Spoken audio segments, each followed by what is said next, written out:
Hey guys, this is Comic Uno, and today I'm doing a review for the Amazing Spider-Man issue 5 Renew Your Vows. And before I start talking about this issue, just want to give you guys a couple updates. Of course, I have Comic Uno episode 112, and that's the show where I review all the comics I read this week in one show. And here are the exclusive comics. We got Justice League United, issue 13, Tet, issue 1, Robin Hood Ongoing, issue 14, Giant Size Little Marvels, issue 4, Mirror's Edge, issue 1, Outcast, issue 12, Arrow, season 2.5, issue 12, Secret Wars, issue 5 of 2099, Ape Force, issue 4, Catwoman, issue 44, Savior, issue 6, Earth 2 Society, issue 4, and Civil War, issue 4. So if you want to go check out all those reviews, go to Comic Uno, episode 112. Also, guys, I have my Like Father, Like Daughter issue 2 Kickstarter going on right now, so hopefully you guys can check that out. That's also annotated.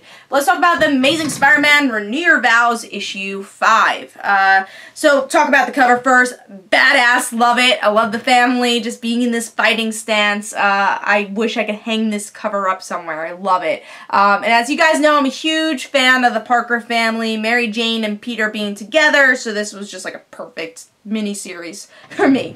But let's start talking about the artwork, the interior artwork. For the most part, I really enjoy the artwork. I like the action. I do feel like at times it's a bit on the puffy side. I guess that's the best way to put it.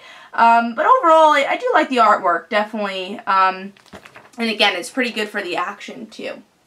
But let's start talking about the story of this issue, what's going on. So, with this issue, we get to see Mary Jane and Annie.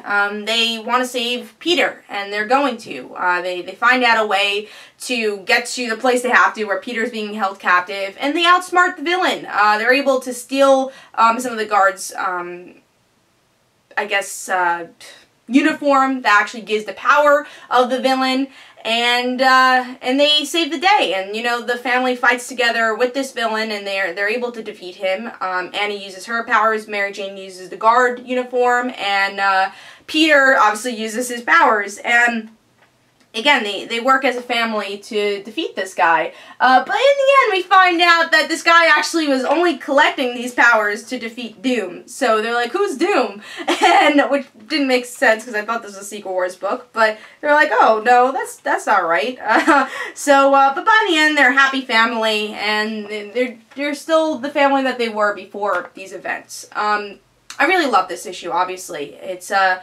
great issue where we get to see the family come together and fight together. And even Mary Jane just kind of showing how kick-ass she is. She outsmarts the guard and takes his uniform, which I thought was really cool, and to add her into the fight. And then Annie kind of being a lot like May and May Parker, of course, Mayday Parker, where she just wants to, even though she might be a little outpowered, she definitely wants to defeat this guy and help her father in any way possible, and I enjoyed that a lot. And again, just seeing the family together and fight this villain was my favorite part, and it's just a really well done issue, and if you enjoy the heart of the Parker family, you really get it here. The only negative I really have for the issue is that, again, I didn't think it really made sense that I mean, it does make sense that they defeated this guy, but the motives of the guy actually were good. He wanted to defeat Doom, which is kind of the whole point of Secret Wars. So, did Spider-Man actually... Was Spider-Man the bad guy here? Kind of, because this guy he didn't do it in the right ways, but he kind of just wanted to defeat Doom, and that's the bigger thing of the story. It's like, alright, we gotta defeat Doom because he's the bad guy. So it was like this kind of confusing thing of like, who was the bad guy, who wasn't. So I thought that was interesting, but also a little bit of a negative, because, yeah, it was definitely not black and white there of who was the bad guy. So Amazing Spider-Man Renew Your Vows, I'm really upset it's over. It's such a good miniseries. Some of Dan Slott's best writing for Spider-Man, in my opinion, and hopefully this story can continue somewhere. I really would like to see the family together. So, issue 5 gets 4.5 stars. I thought it was a really well done issue and a good ending to an awesome miniseries. So hope you guys enjoyed. This is Comic Uno. Don't forget to follow me on Twitter. Don't forget to like my Facebook page. Also, description below, there's links from my comic book, Like Father, Like Daughter. Don't forget to like the Facebook page of Like Father, Like Daughter. I'll see you guys later.